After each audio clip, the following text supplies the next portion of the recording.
Hey, what is up everyone? It's the guy here, and welcome to episode 8 of my TerraFirmaRescue hardcore Let's Play series. In this episode, we're going to be going through all of the steel quests, or as many of them as we can, going through everything here into the steel anvils and everything involved with that. So, before we get into that though, just a brief debrief about what happened between episodes.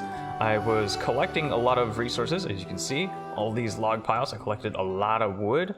I also went and moved some of the items over, especially the ores and just all the crafting industrial items over here into this area under the stairs, where we now have most of the ores and fuels here, and as well as some of the crafting materials. Some changes over here. I believe I built out more of this structure up there. If not, then that has remained the same, but I did create these. These are the steam boiler and the steam or the bellow driver, and this is just a nifty tool that helps automate the bellows, especially for the blast furnace, which we will get to building. But what this does is you just stick fuel in there. You can stick logs by right-clicking into it. It doesn't have a GUI. You can put water into it. You can, with the water bucket, get water, right-click into it, and it'll fill up with water. And right-clicking fuels, that's either wood, charcoal, or coal. You can put it in here, and it'll get you going. And then once this is fired up, and it's pointed into this bellow driver, the bellow driver can then point into this bellows. And it's normally off. You'll need a lever to turn on, and then it'll start automatically driving the bellows here, which just makes it a little less of a hassle when dealing with the blast furnace, where you have to constantly keep it at a high temperature. So that's just something useful that I've built here. And this advanced crafting table, I am actually quite new to this, but what this is it doubles as a chest that has 4 rows, which is nice. I'm going to replace this, but I don't want to replace it right now since I have a few things in here where I'm using that cheeky method of keeping the hot items in a non-TerraFirmaCraft inventory, which makes it not cool down, so then I can weld these together whenever I get that steel anvil, which I can't do yet with these bronze rods. I need to make some better storage and other things that requires welding. It needs a steel anvil, which is why we really need to rush into that steel anvil. But anyways, this inventory has slots here where you can put your tools. You can put you can pipe in liquids here and pull liquids out. You can put in blueprints. So it's a little bit of an automation, a little bit of benefits there, and just easy inventory access. So this is a decent upgrade. So it's a good thing right there. And another thing that I did, since the season now is early springs, with all the off-camera work that I did and the time I spent, I've planted all the crops down here so that they can start growing.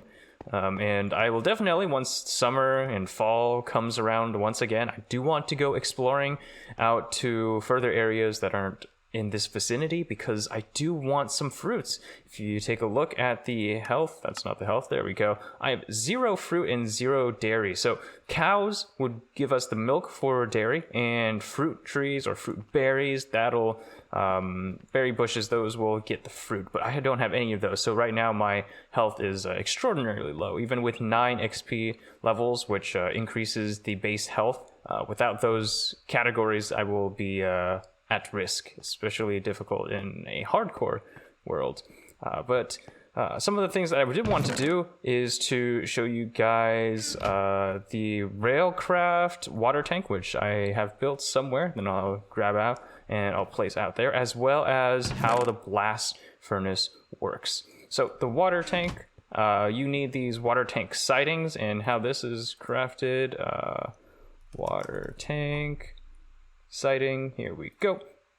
So this is made from glue, which was just taking the bones and water, putting it into the dolly, and then firing that up.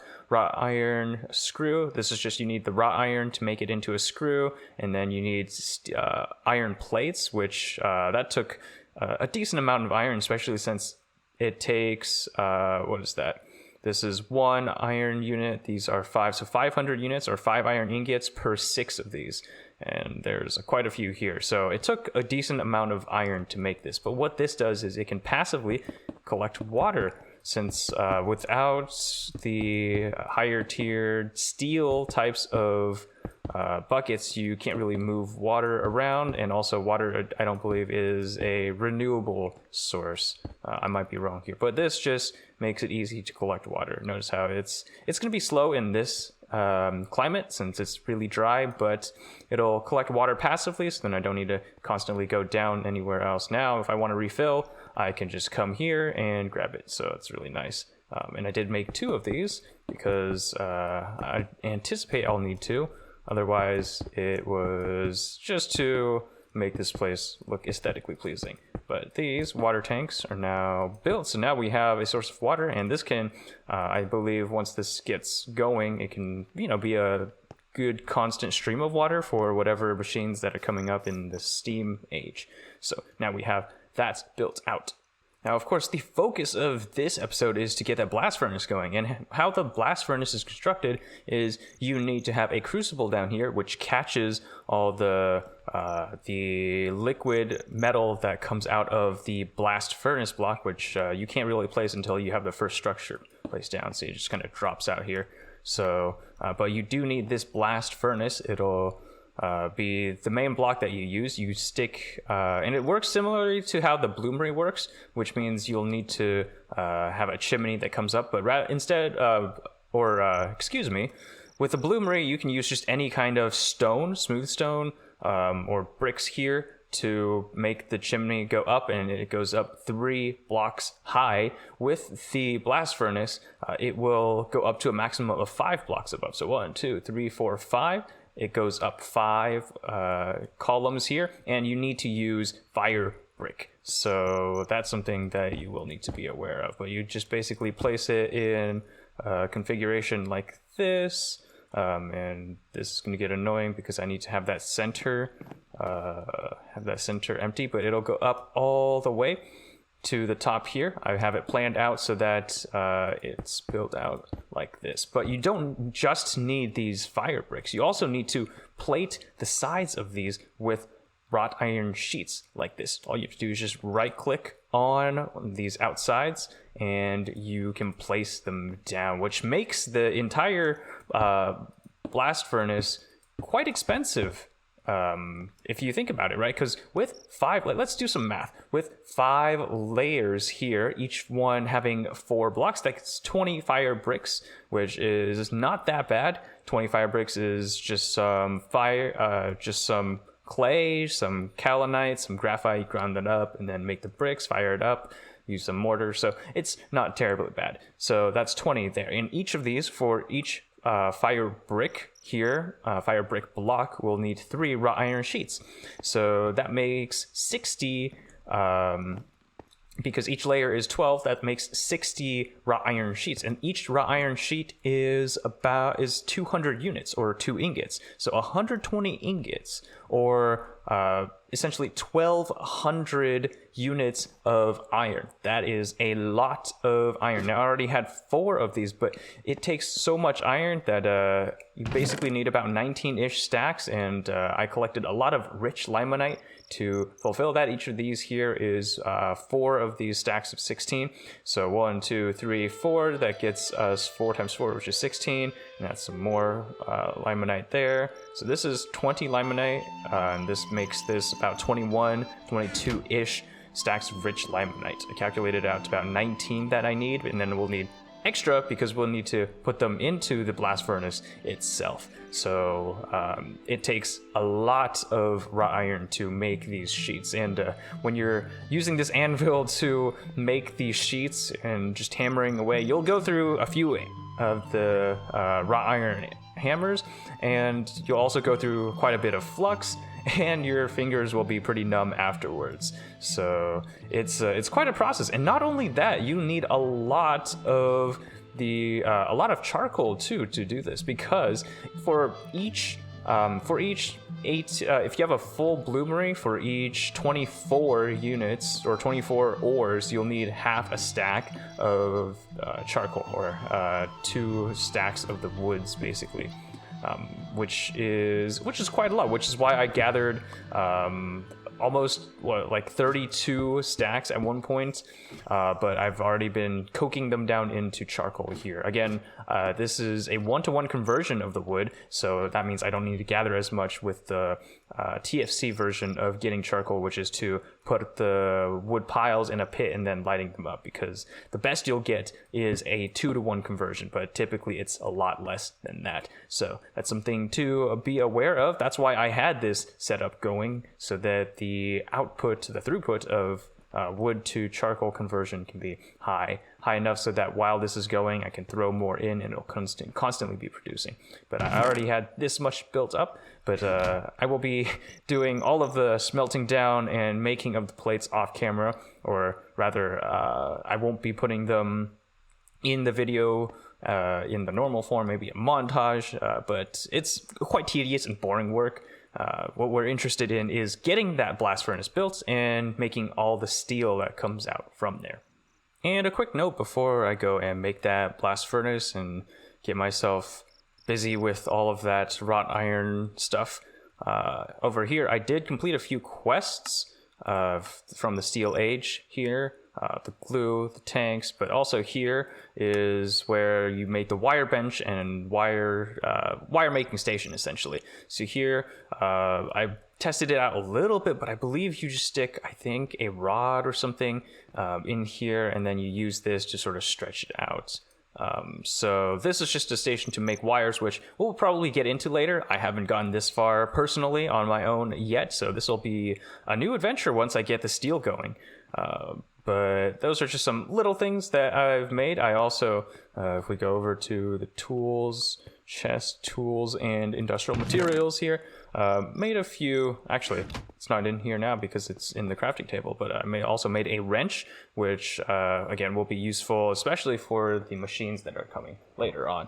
But those are some just minor updates there before we get into this process.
Now, one thing I do want to note is that you can toss your old iron blooms in here, since the ones from Rich Limonite create these extra 40. You can actually toss these in, and they can count as ores. In fact, it's probably a lot better to do this because they are richer. So you can, not waste these random 40 units and get a lot more out of it. So if you do have rich or poor limonite to work with, then keep that in mind. All that extra stuff can go back in the bloomery.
at long last, we have finally made the full maxed out blast furnace. Now, is this necessary? Not really.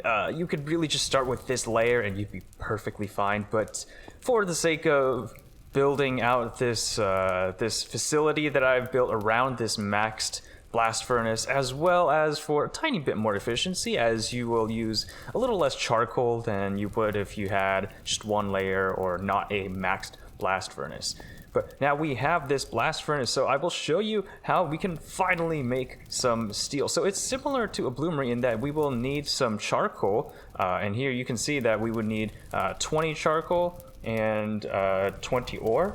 But the thing about the blast furnace is that you need to maintain a charcoal to ore ratio of at least 1:1, and as it starts to heat up and it starts to sort of melt down, the charcoal will start ticking down. So you need to throw a little extra charcoal on top, and it'll just sort of sit there on top of that stack, sort of that looks a little bit like the bloomery stack, but it'll just sort of sit there. The item will just sit there until it's been fully used up, and once it's done, this 2-year will start draining that into this area here. So you'll need to catch that, and it'll catch it in the crucible, and then from that crucible you'll want to pull it out with a ceramic mold. So this is pretty important. Now I believe you could probably have used this setup combined, where this forge area is here, and it's probably for the best if you want to keep this heat up, because you'll need a forge underneath it to do that. But just for the sake of aesthetics, I'm separating this out. But if you do want to be efficient with it and you don't want to duplicate another crucible, just use this crucible here and put it underneath the blast furnace. But anyways, without further ado, let me grab some of this. There's 28, that's not the right one, TerraFirmaRescue charcoal. And actually, I believe we can toss in these blooms in as well as normal ore. So I'm going to take these over. Now, one thing that is different about the blast furnace is that you will need flux in there as well, equal flux with the ore. So we will need 20 flux here for the 20 ores. Now, if I climb up here, oh yeah, and one thing you'll notice is that these coke ovens are now out of commission because they have creosote oil, and they can't make any more charcoal because the byproduct of creosote oil won't go anywhere. So charcoal production has slowed, but I've basically finished with the bloomery for now, unless I need wrought iron in the future. But now I'm focused on this, so these two should suffice, and they have enough to make charcoal, and I still have a good amount of charcoal left. So here I've blocked this out so I don't just fall down, and I've tested it. I can actually throw stuff in there, but let me just toss in the 20 charcoal down there, and you can see it fills up. It looks like that bloomery block. I'll toss in this flux as well, and that flux will stick there until I toss in the ore. So you'll see, yep, that comes up. So I believe if I toss this in, it'll start doing it as well. If not, then I screwed up. No, looks like that it won't go in there. Never mind. So you'll have to put it in actual ores over there.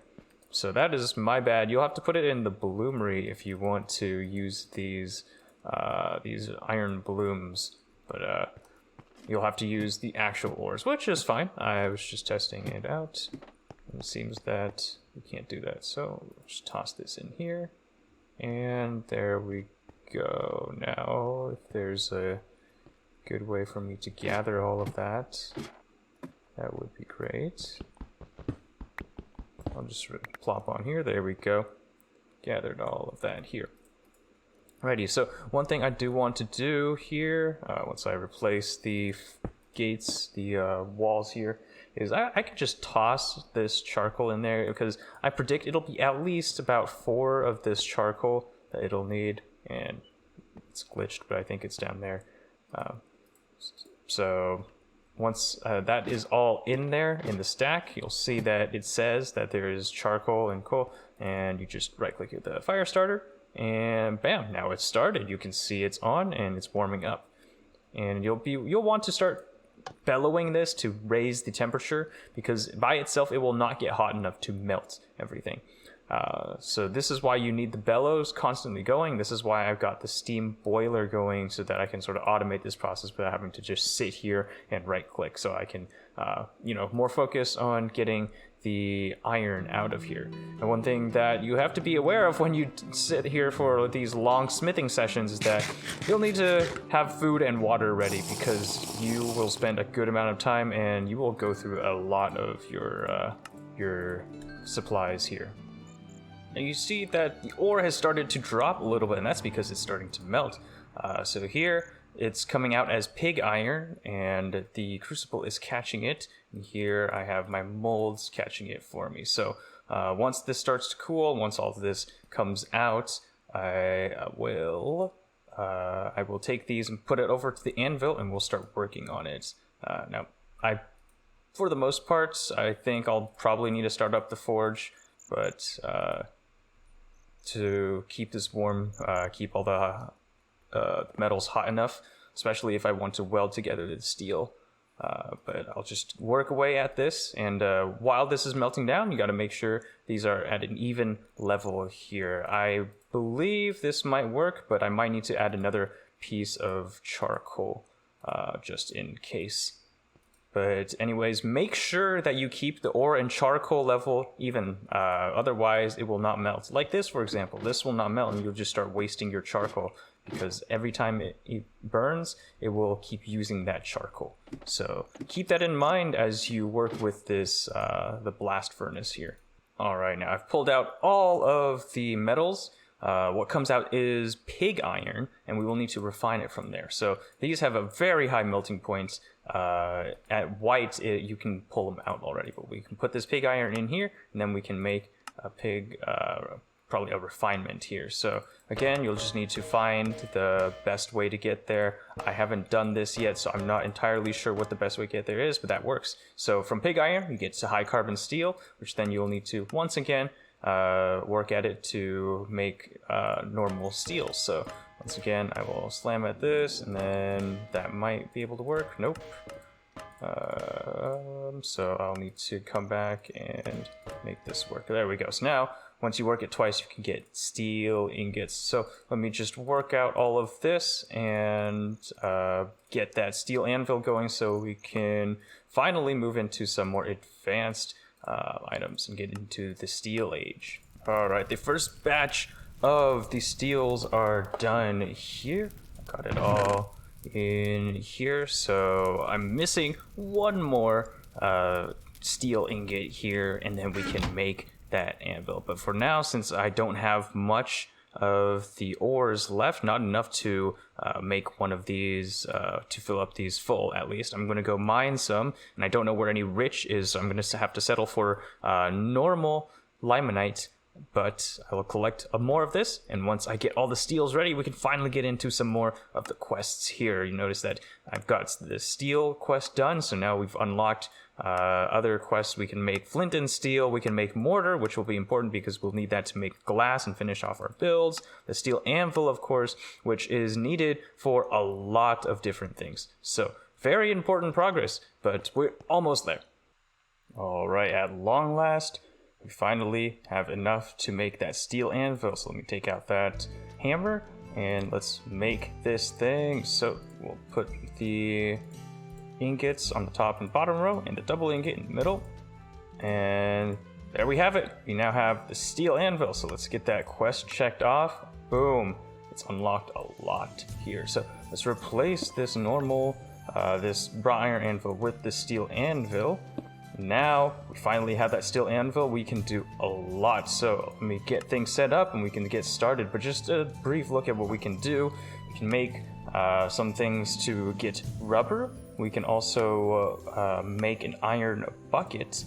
We can make certain things like a grindstone here, a sifting table. A lot of this stuff is actually pretty new, and I have not gotten to black steel yet. So even in normal TFC runs, this is probably going to be my first time getting into black steel, but we finally have that steel anvil, so that's good. I've placed the rest of the the pig iron stuff here to keep it warm, as I will be, I don't want to do it just right now, but we will process that and we will get some of the most important steel items out of the way first. Now the first thing in line for making will be the flint and steel here. And this is the first quest over here, but we will need flint and steel. Now the issue, or the nuance you have to be careful with flint and steel, if I search up flint and steel, is that there are two different types. There's one that's the Minecraft type and the one that's the TerraFirmaRescue type. This TerraFirmaRescue type will be able to light up blocks like the bloomery and the fire pit, all of that stuff. So this one is by taking this steel ingot and putting it next to flint like this. Now you have the TerraFirmaRescue one. So this is the TFC one. This is actually useful for TFC items and can replace the fire starter. The Minecraft one, you take the iron ingot and you split this into nuggets. Now be careful, again, in the crafting grid, you could accidentally turn it into chunks, which is not what we want.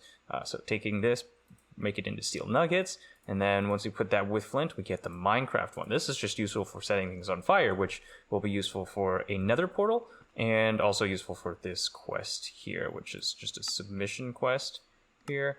So now that that is there, we will need that for the nether portal, and it will tell us once this quest is actually completed to go to the nether portal. But so this is something that's useful to keep around for TFC. The other one will be used just for setting things on fire. So keep that in mind.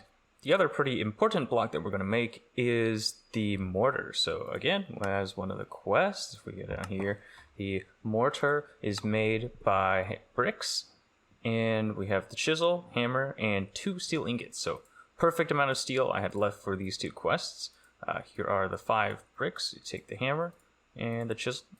Now we have this mortar, so we can get this quest checked off, and this will be used to grind down things such as charcoal or coal for coal dust. So this is pretty important. Like the ceramic bowl and the wooden bathing table, the mortar doesn't really have a GUI. You just right click into it and you get the crushed stuff out. So that will be useful. I'll be making glass, showing you that process, and finally completing the windowless buildings around here at last.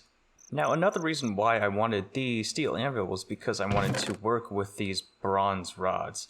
Bronze, what you might say. Wait, but this is a steel anvil. Why would you need steel for bronze? Well, some of these bronze recipes that you need, so the items that I want first were from here. This bronze chest requires bronze rings. In order to make bronze rings, you need to put it in a steel anvil or better and work with it. So I'll take 2 of these out to work with to get the bronze rings. And there we go. We now have the bronze rings here. I had to light up the forge because it took me a few tries to get them there. But now we have the bronze rings. So this will be for the bronze chest. And another reason why is because for these bronze storage barrels here, you need long bronze rods, and these require a steel anvil. So in order to do that, even with the lead ones, now that I think about it, I'll need to warm these up. But these lead ones also require a steel anvil to make these, to weld together these long rods. So that is why we needed this steel anvil. So I'll make these and I'll show you the final better storage products that I've made with the use of this steel anvil here.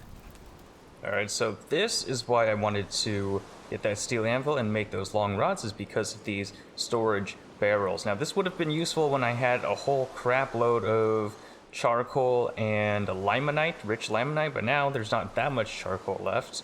Although I still will be cooking up some more from here. But this is useful when normally this would fill up an entire chest and it would make it useless. But now that I've moved everything and put everything into these bigger chests, this should be a lot better, a lot easier. So this is going to be just going to clean up this area a little bit, and this can act as bulk storage, which is why I wanted this upgrade, as well as this bronze chest too, because it's basically a double chest but fit into one space, so I can have more items here.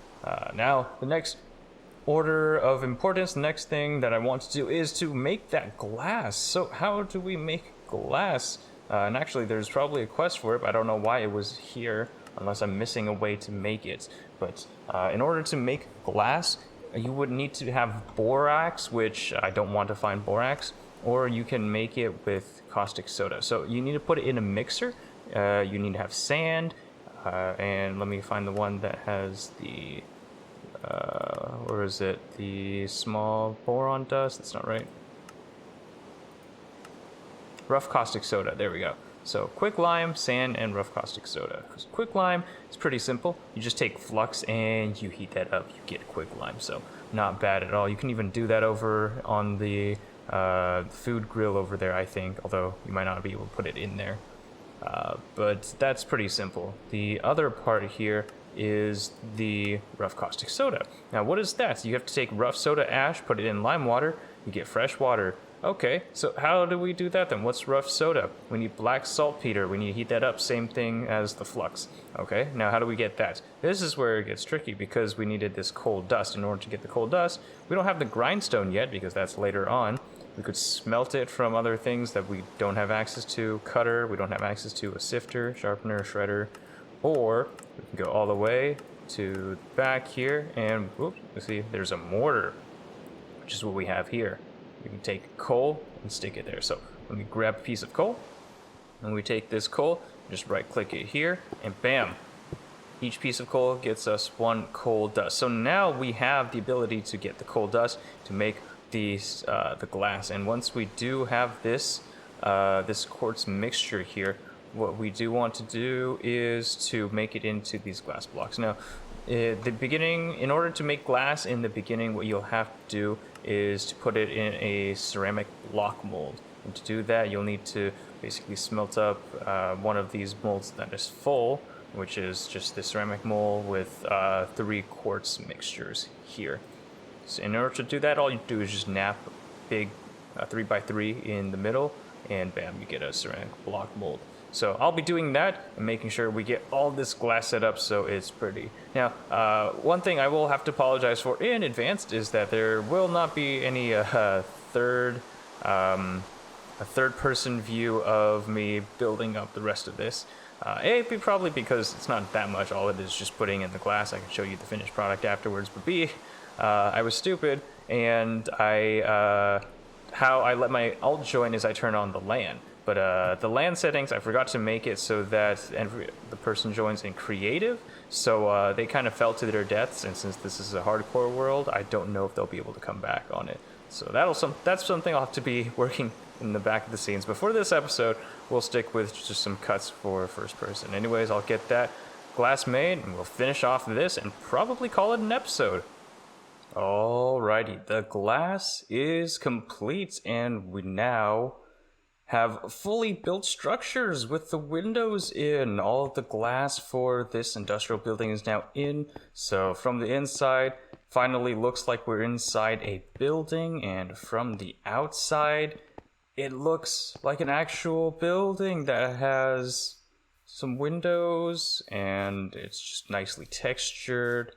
It looks really nice. And of course, the house here, it stands out a little bit, but put in these glass panes, gives it a little bit of depth, and it just looks finally complete. So now that we have everything complete here, and we're into the steel age, I believe we can now proceed. Next episode, we can look into probably this, the start of the electrification, and probably black steel. I'll have to go and gather some more resources in the meantime, and figure out what happened to my alt and how I can get the alt back onto this server. But that'll probably wrap it up for this episode. Thank you all so much for watching. I hope you guys enjoy this series, and we will definitely be doing a lot more learning as we go on to future episodes from here, because now we are in unfamiliar territories. But I will do my best to teach as well as just to entertain and show these structures that I like to build, I tend to build in my world. But that'll be it for this episode. Thank you all so much for watching. Take care, stay humble, and I will see you all in the next episode. Goodbye.